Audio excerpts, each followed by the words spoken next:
Terima kasih kepada tim Praise and Worship yang sudah menolong kita bisa masuk di dalam sebuah perenungan, mengantarkan kita kepada kebenaran firman Tuhan. Dan saya percaya Tuhan kita adalah Tuhan yang tidak terbatas, amin. Dia adalah roh kebenaran itu sendiri. Dan kalau dia tidak terbatas, siapapun saudara, ada dimanapun saudara, selama saudara mendengar suara Tuhan pada pagi hari ini, dia sanggup membebaskan kita. Amin Bapak Saudara.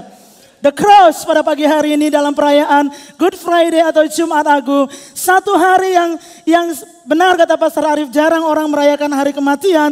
Tetapi kematian yang satu ini patut dirayakan. Karena tidak selamanya dia ada di dalam kuburan. Tetapi dia sudah bangkit. Dia duduk di sebelah kanan Allah Bapa dan sedang bersyafaat dan membela setiap saudara dan saya yang percaya kepadanya. 1 Korintus pasalnya yang pertama ayat 13 sampai 31. Pagi hari ini kita akan membaca bersama-sama, kita akan melihat bersama-sama. Saya pastikan saudara, selama saudara konsentrasi sesuatu terjadi di dalam roh kita. Amin. Tuhan ada di mana-mana dan dia akan menjumpai kita dalam kebenaran firman Tuhan pada pagi hari ini. 1 Korintus 1 ayat 18 mulai berkata, sebab pemberitaan tentang salib memang adalah kebodohan bagi mereka yang akan binasa. Tetapi bagi kita yang diselamatkan, pemberitaan itu adalah kekuatan Allah. Karena ada tertulis, aku akan membinasakan hikmat orang-orang berhikmat dan kearifan orang-orang bijak akan kulenyapkan. Di manakah orang yang berhikmat? Di manakah ahli Taurat? Di manakah pembantah dari dunia ini? Bukankah Allah telah membuat hikmat dunia ini menjadi kebodohan? Oleh karena dunia dalam hikmat Allah tidak mengenal Allah, oleh hikmatnya maka Allah berkenan menyelamatkan mereka yang percaya oleh kebodohan pemberitaan Injil. Orang-orang Yahudi menghendaki tanda dan orang-orang Yunani mencari hikmat. Tetapi kami memberitakan Kristus yang disalibkan, untuk orang-orang Yahudi suatu batu sandungan dan untuk orang-orang bukan Yahudi sebuah kebodohan. Tetapi untuk mereka yang dipanggil, baik orang Yahudi maupun orang bukan Yahudi, Kristus adalah kekuatan Allah dan hikmat Allah. Sebab yang bodoh dari Allah lebih besar hikmatnya daripada manusia, dan yang lemah dari Allah lebih kuat daripada manusia. Ingat saja saudara-saudara, bagaimana keadaan kamu ketika kamu dipanggil menurut ukuran manusia. Tidak banyak orang yang bijak, tidak banyak orang yang berpengaruh, tidak banyak orang yang terpandang. Tetapi apa yang bodoh bagi dunia dipilih Allah untuk memalukan orang-orang yang berhikmat. Dan apa yang lemah bagi dunia dipilih Allah untuk memalukan apa yang kuat. Dan apa yang tidak terpandang dan yang hina bagi dunia dipilih Allah.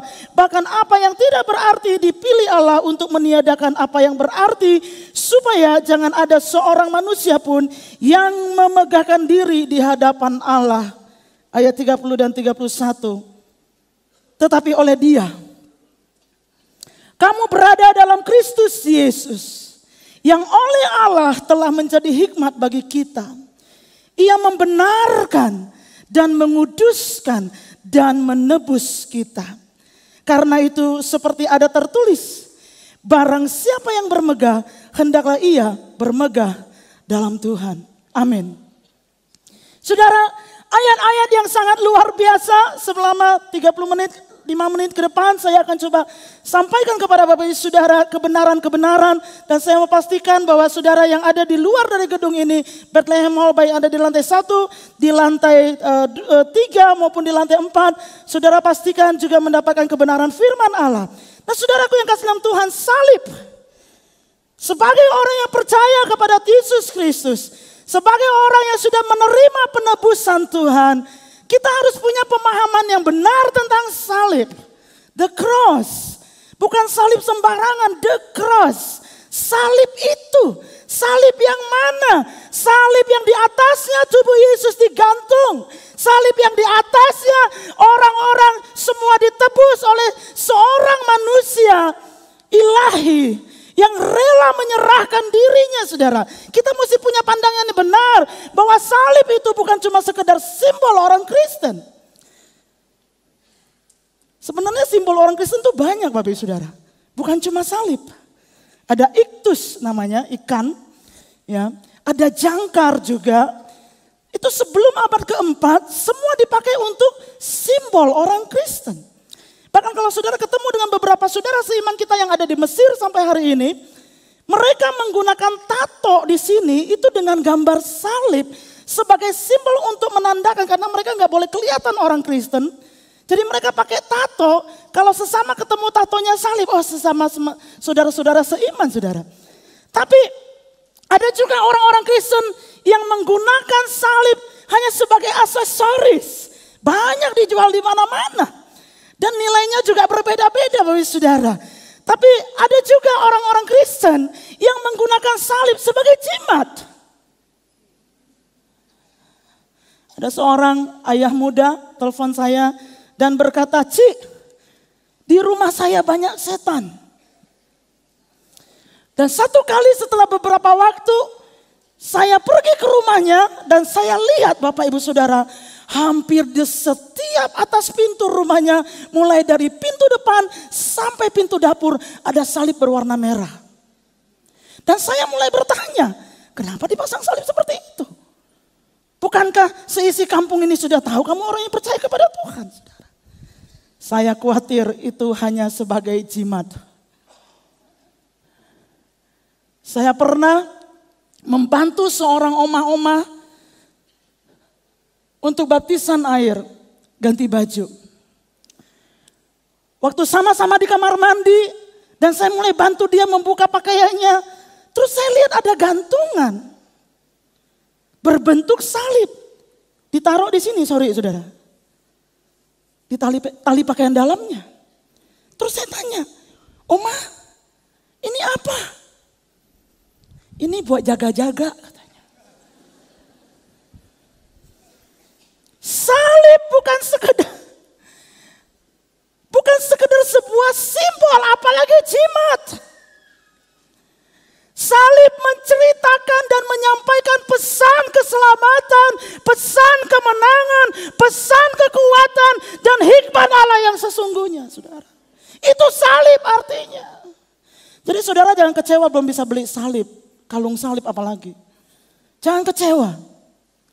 Nah saudara-saudara, saya renungkan minimal ada dua hal.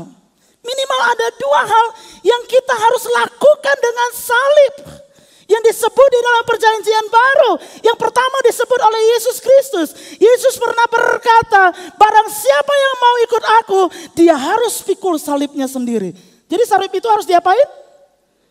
Dipikul. Bukan cuma digantung di leher. Tapi dipikul. Dan yang kedua itu yang disebutkan oleh seorang yang hebat pada pagi hari ini. Salib itu harus diberitakan, saudara. Salib itu harus diberitakan. Yang pertama, kenapa salib itu harus diberitakan? Karena salib merupakan kekuatan Allah untuk menyelamatkan orang. Berita salib adalah power, dunamos. Seperti dinamo yang menggerakkan Allah untuk mengerjakan sesuatu di dalam hati manusia, saudara. Allah tidak meletakkan kekuatan berita keselamatan itu kepada penciptaannya. Artinya orang selamat karena ciptaan Tuhan. Tidak terlalu, karena itu bukan kekuatan Tuhan. Tuhan juga tidak menaruh kekuatan keselamatan itu kepada mujizat yang kita terima, saudara. Kepada berkat yang kita terima. Kalau orang menaruh keselamatan, percaya kepada Yesus karena mujizat yang saudara beritakan, satu hari kalau dia nggak terima mujizat, dia akan tinggalkan Yesus. Kalau orang menaruh kepercayaan kepada Yesus Kristus, kepada materi yang saudara saksikan, maka satu hari ketika dia nggak punya materi, atau dia nggak punya kesembuhan, dia akan tinggalkan Yesus. Kenapa? Karena itu bukan fondasi yang paling kuat. Bukan berarti kita nggak harus bersaksi, saudara. Kita perlu bersaksi, menambahkan iman untuk orang lain. Tapi fondasi yang paling kuat, yang merupakan kekuatan Allah untuk menyelamatkan, itu adalah berita salib. Itu adalah berita salib. Orang tua, pastikan Anda memberitakan ini kepada anak-anakmu. Pastikan kita memberitakan berita yang benar. Preach it to their children.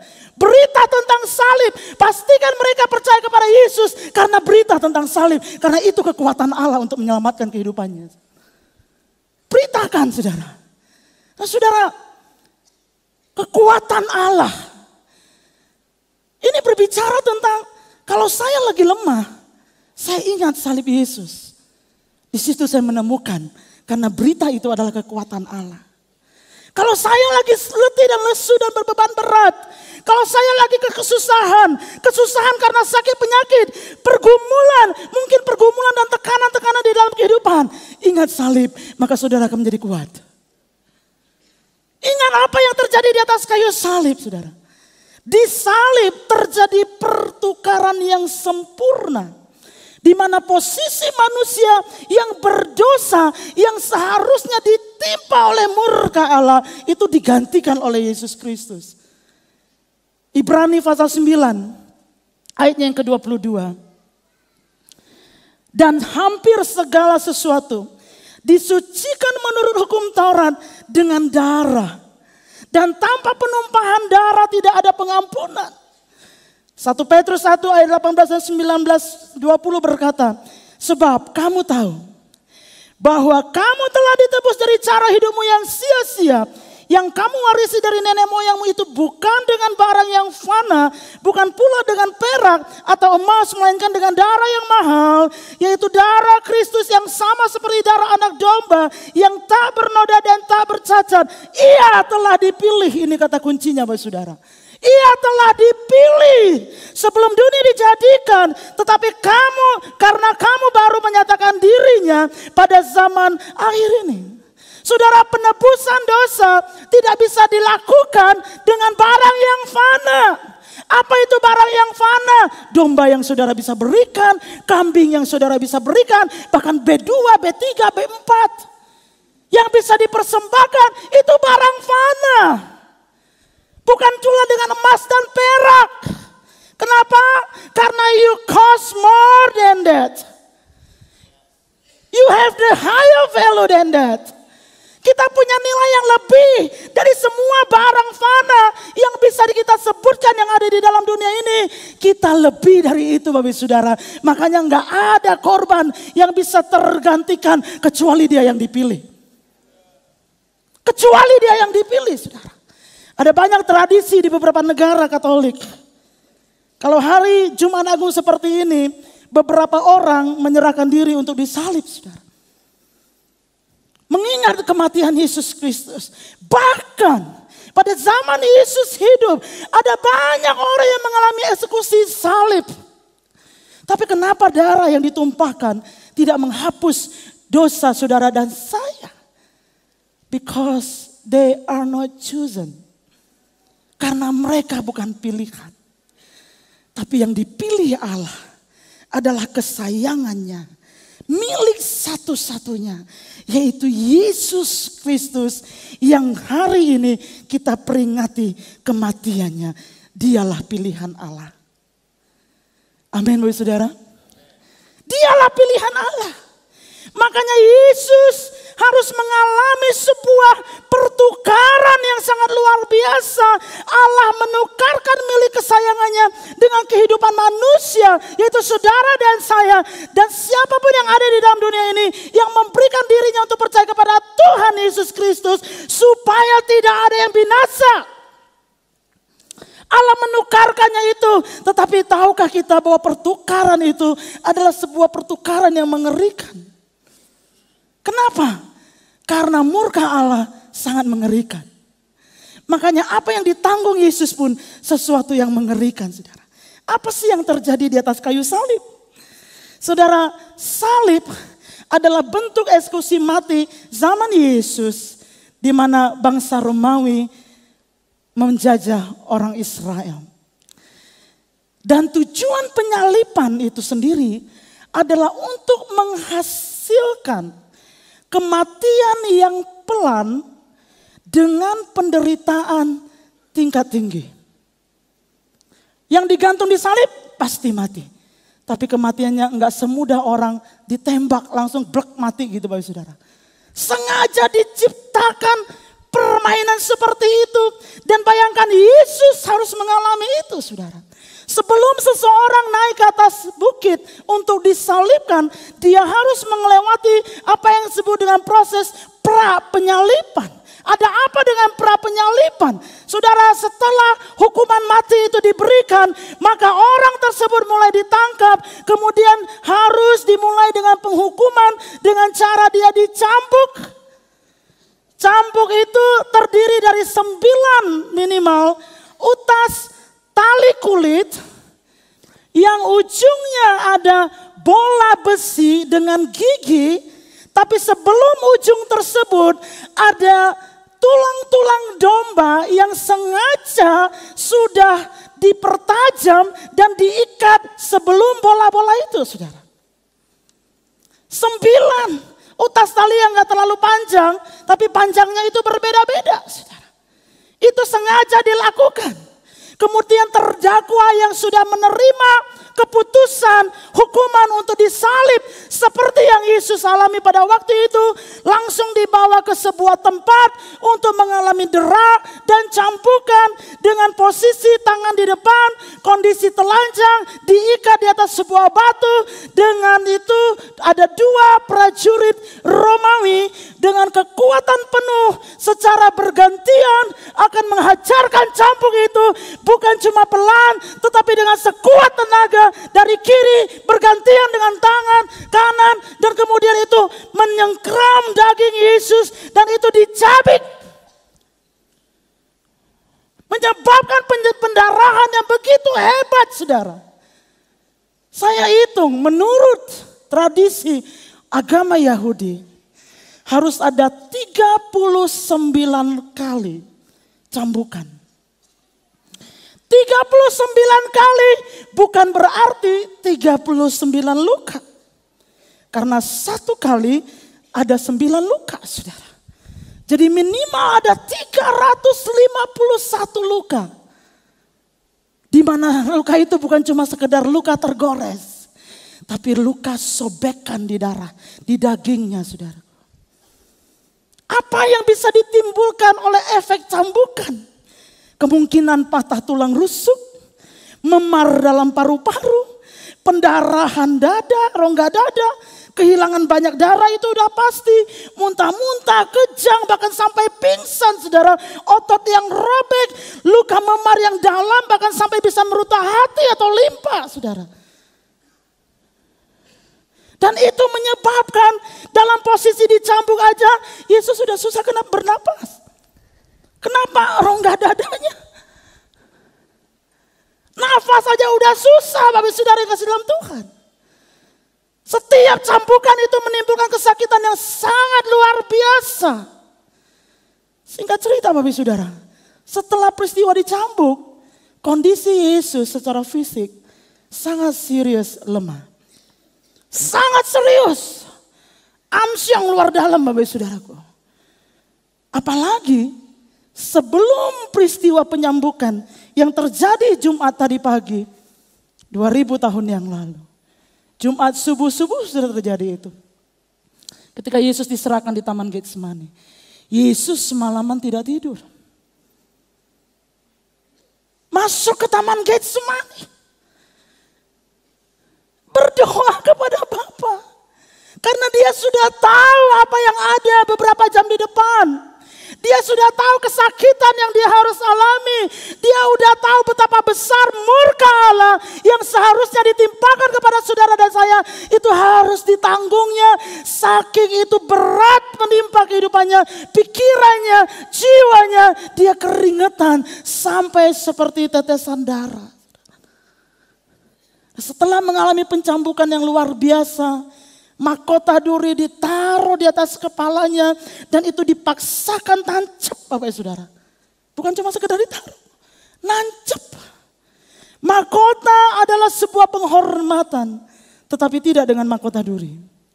Mahkota duri adalah sebuah penghinaan. Yesus diberikan mahkota duri karena dia mengaku sebagai raja orang Yahudi, Bapak Saudara.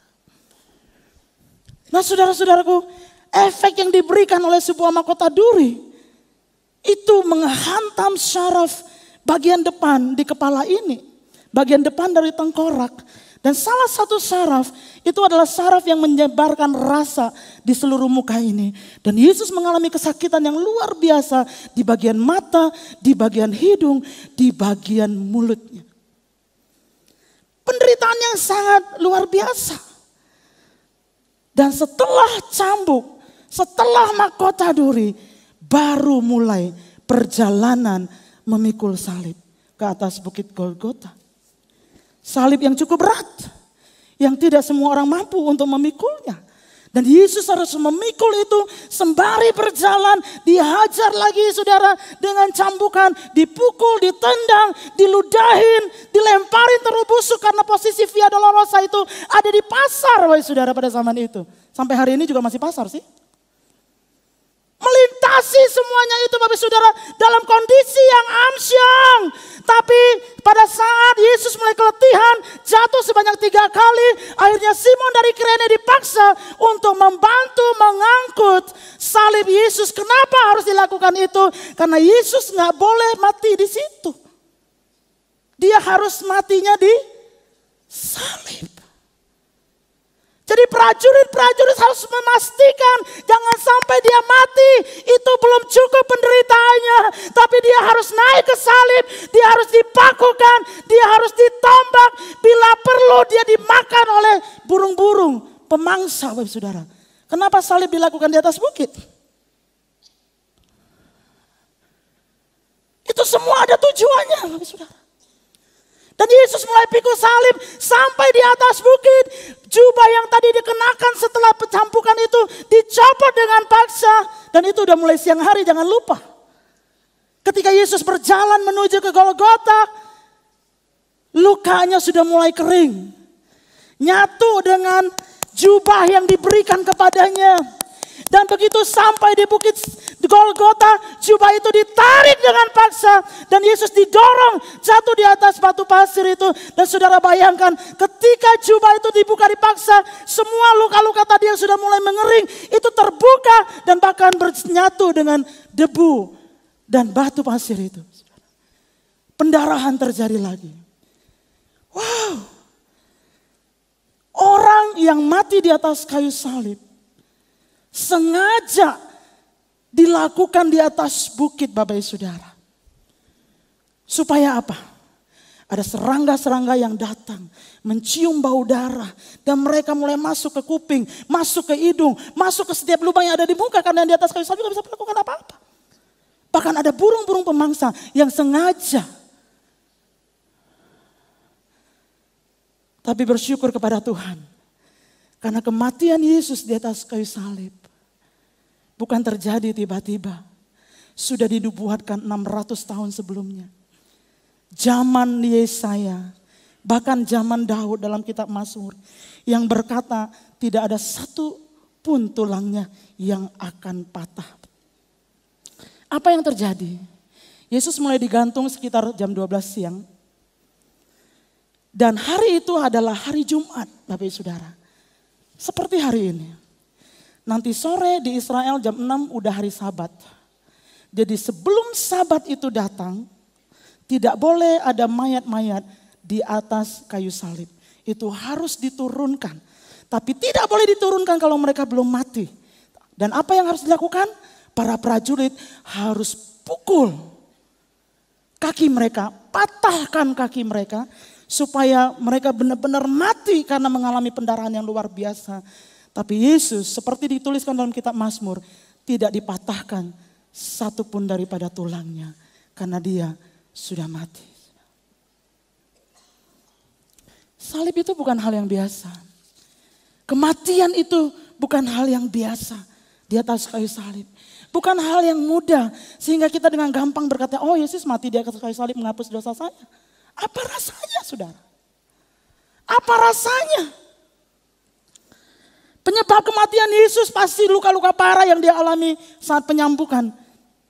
Dan kehabisan darah. Apa yang saudara alami hari-hari ini? Jiwa yang tertekan karena ditinggalkan oleh orang-orang yang saudara kasihi. Saudara harapkan. Yesus mengalami itu. Ketika dia ada di Taman Getsemani. Menangis dan meratap kepada Bapa. Kenapa dia bawa murid-muridnya? Maksudnya, jangan tinggalin saya. Temenin karena waktunya udah dekat. Temenin saya takut. Yesus itu takut Bapak Saudara waktu di Taman Getsemani. Takut menghadapi murka Allah yang begitu besar Saudara. Apa yang Saudara alami? Jiwa yang tertekan, merasa ditinggal oleh orang yang dikasihi, orang yang dipercaya, orang yang diharapkan. Mungkin saudara hari-hari ini sedang menanggung malu karena ada keputusan-keputusan yang salah yang kita pernah bikin. Atau mungkin ada orang keluarga kita yang membuat sesuatu yang mempermalukan kita. Atau saudara sedang menanggung hinaan, saudara sedang menanggung fitnahan, saudara secara fisik sedang mengalami sakit. Saudara mungkin sedang menderita karena saudara bertahan melakukan kebenaran. Sementara ada kanan kiri kanan, di mana sudah berada, berita sukacitanya adalah dia sudah mengalami semuanya. Berita sukacitanya adalah Yesus mengerti apa yang kau alami, karena untuk itulah dia datang menjadi manusia. Mengalami apa yang kita alami, dan yang hebatnya adalah dia menang karena dia bertahan dalam ketaatan. Dan itu adalah janji buat saudara dan saya. Ada kemenangan yang menanti kita.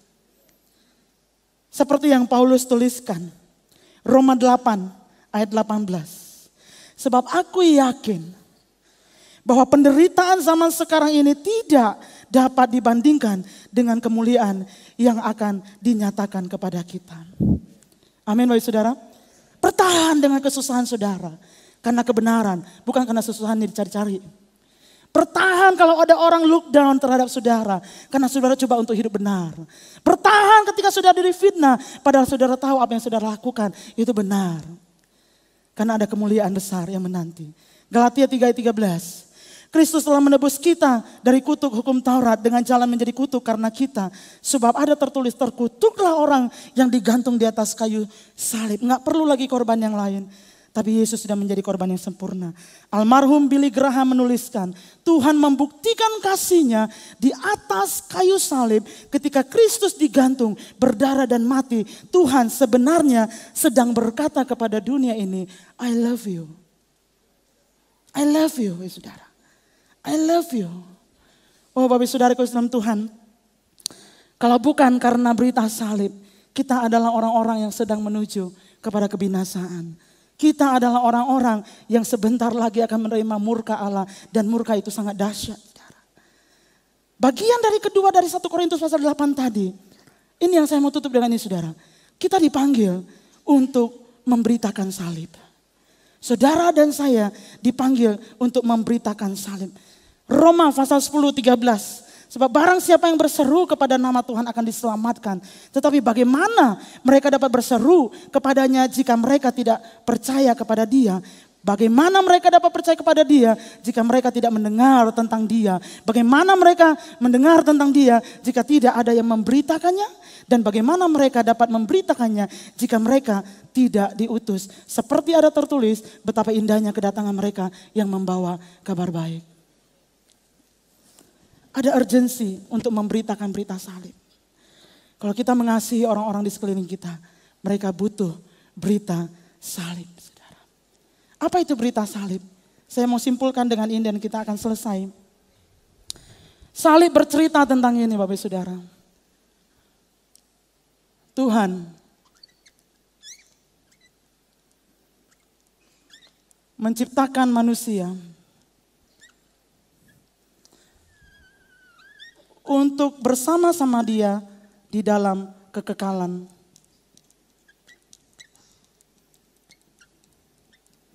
Hidup bersama-sama dengan Tuhan.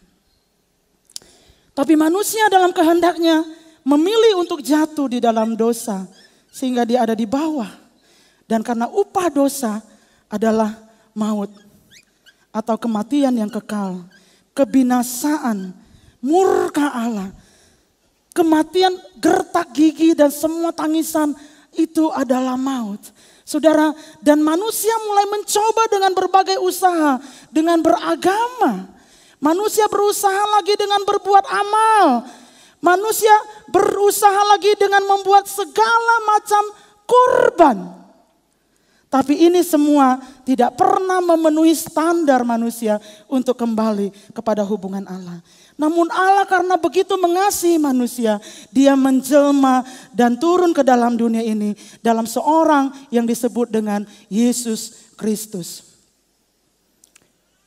Dan manusia yang hidupnya dibatasi oleh waktu 70 tahun, lebih daripada itu adalah penderitaan menurut firman Allah, Bapak Saudara. Setiap hari kita berjalan hari lepas hari menuju kepada kebinasaan. Tapi Allah oleh karena kasih-Nya membukakan jalan, dan oleh kematian Yesus di atas kayu salib yang disebut dalam Yohanes pasalnya yang ketiga ayatnya yang ke-16. Karena begitu besar kasih Allah akan dunia ini telah membukakan jalan kepada kita. Dan barang siapa kita yang ada di dalam dunia ini mempunyai pilihan. Kita nggak milih saudara. Keputusannya ada di tangan kita. Kita mau memilih ikut kepada Yesus, akhirnya bisa naik menuju kepada kehidupan yang kekal, atau kita akan terus berjalan sampai kepada maut dan kebinasaan. Itulah berita salib. Pilihannya ada di tangan kita. Roma pasal 5 ayat 8 sampai 15. Akan tetapi Allah menunjukkan kasih-Nya kepada kita. Oleh karena Kristus telah mati untuk kita ketika kita masih berdosa. Lebih-lebih karena kita sekarang telah dibenarkan oleh darah-Nya, kita pasti, apa Bapak Saudara? Pasti akan diselamatkan dari murka Allah. Ada murka Allah. Makanya hati-hati kalau ada di antara kita yang sedikit-sedikit masalah berpikir untuk bunuh diri. Bahkan hati-hati anak-anak remaja. Bahkan wanita-wanita yang ada di ruangan ini. Sedikit-sedikit, ya udahlah yang penting gua nikah. Nggak peduli sama orang percaya sama Yesus apa enggak. Saya mau katakan ada murka Allah. Bukan untuk menakuti. Tapi kita semua perlu memilih. Amin Bapak Saudara. Saudara diam tidak memilih itu pun sebuah pilihan. Mari kita datang kepada Tuhan pada pagi hari ini. Mengingat kepada salib Yesus Kristus. What a privilege. Betapa bangganya. Betapa berbahagianya kita yang meresponi kasih Tuhan. Terima kasih Bapa. Salibnya terlalu mulia karena itu mengampuni dosa dan kesalahan kita. Pagi hari ini, kalau ada di antara Bapak Ibu Saudara yang memutuskan sementara mata tertutup, hati tertuju kepada Tuhan di dalam doa dan ucapan syukur. Kalau ada di antara Bapak Ibu Saudara yang memutuskan pada pagi hari ini setelah mendengar firman Allah dan engkau berkata, saya mau menerima Yesus karena hanya Dia satu-satunya jalan keselamatan. Dan untuk pertama kalinya seumur hidup saudara, mungkin saudara ke gereja udah lama. Atau mungkin saudara lahir dari keluarga Kristen. Atau mungkin saudara sama sekali nggak pernah kenal gereja. Dan hari ini saudara ada di dalam gedung ini. Di lantai 1, di lantai 2, lantai 3, lantai 4. Dan saudara mendengarkan firman Tuhan hari ini. Dan saudara berkata, sebelum aku mati, aku harus mengambil keputusan. Dan saudara memilih pada pagi hari ini. Berkata, aku mau percaya dan menerima kasih karunia Tuhan. Yesus yang mati buat saya. Supaya saya beroleh jalan keselamatan. Kalau saudara ada orangnya yang pertama kali dalam kehidupanmu untuk menerima Yesus sebagai Tuhan dan Juru Selamat. Saya mau saudara bangkit berdiri bersama-sama dan kita ingin berdoa. Kalau saudara orang pertama kali menerima Yesus menjadi Tuhan dan Juru Selamat. Bangkit berdiri dimanapun saudara berada. Bangkit berdiri kalau saudara berkata saya mau terima Yesus. Saya mau terima Yesus. Saya memutuskan untuk terima Yesus menjadi Tuhan dan Juru Selamat di dalam kehidupan saya. Kalau saudara orangnya bangkit berdiri pada pagi hari ini. Karena Yesus ada di sini dan Dia sedang membuka tangannya. Terima kasih. Saudara yang bangkit berdiri bersama-sama dan sidang jemaat. Yang ada di ruang lantai 1, 2, 3, dan 4. Dimanapun saudara berada, pagi hari ini, mari kita akan bersama-sama menaikkan doa untuk menerima Tuhan Yesus pada pagi hari ini. Dan biarlah dia akan masuk dalam kehidupanmu, menjadi Tuhan dan Raja di atas kehidupanmu. Dan dia akan menjadi juru selamat di dalam kehidupan. Saudara ikutin saya berdoa, nanti singer bisa bantu supaya jemaat tidak merasa sendirian. Tuhan Yesus, terima kasih. Terima kasih. Karena saya orang berdosa. Saya orang berdosa. Tapi pagi ini, saya mau menyerahkan hidup saya. Saya menyerahkan hidup saya kepada Tuhan. kepada Tuhan. Masuklah dalam hidup saya. Masuklah dalam hidup menjadi Tuhan. Dan menjadi juru selamat saya. Mulai hari ini dan seterusnya. Terima kasih Tuhan Yesus. Aku adalah anakmu. Terpujilah Engkau. Dalam nama Tuhan Yesus. Amin. Sebelum kita mengambil perjamuan kudus pada pagi hari ini, saya ingin bertanya kepada Bapak Saudara. Kita dipanggil untuk memberitakan salib. Apakah saudara mau bersama-sama dengan saya pada pagi hari ini berkata, Tuhan, pakai saya Tuhan. What a privilege to preach about the cross. Sebuah kehormatan untuk bisa membawa kabar baik, sukacita bagi orang lain. Kalau saudara berkata, saya mau, saya bersedia. Mari bangkit berdiri bersama-sama. Terima kasih Tuhan. Berita itu adalah kekuatan-Mu. Seringkali kami lemah dalam kekristenan kami. Karena kami mengabaikan pemberitaan berita itu. Terima kasih Tuhan. Dari seluruh jemaat-Mu yang hadir. Baik yang ada di Jordan Hall. Baik yang ada juga di Yerusalem Hall. Maupun yang ada di lobi lantai 3 dan lobi lantai 1. Semua yang berdiri pada pagi hari ini Tuhan, kami mau menyerahkan diri kami kepadamu. Kami mengerti bahwa kami dipanggil untuk berita itu. Kami dipanggil untuk menyampaikan itu. Seluruh kehidupan kami ada untuk menyampaikan berita itu. Karena terlalu mulia salib-Mu ya Tuhan. Terima kasih, terima kasih. Terpujilah Engkau. Bersyukurlah kepada Tuhan.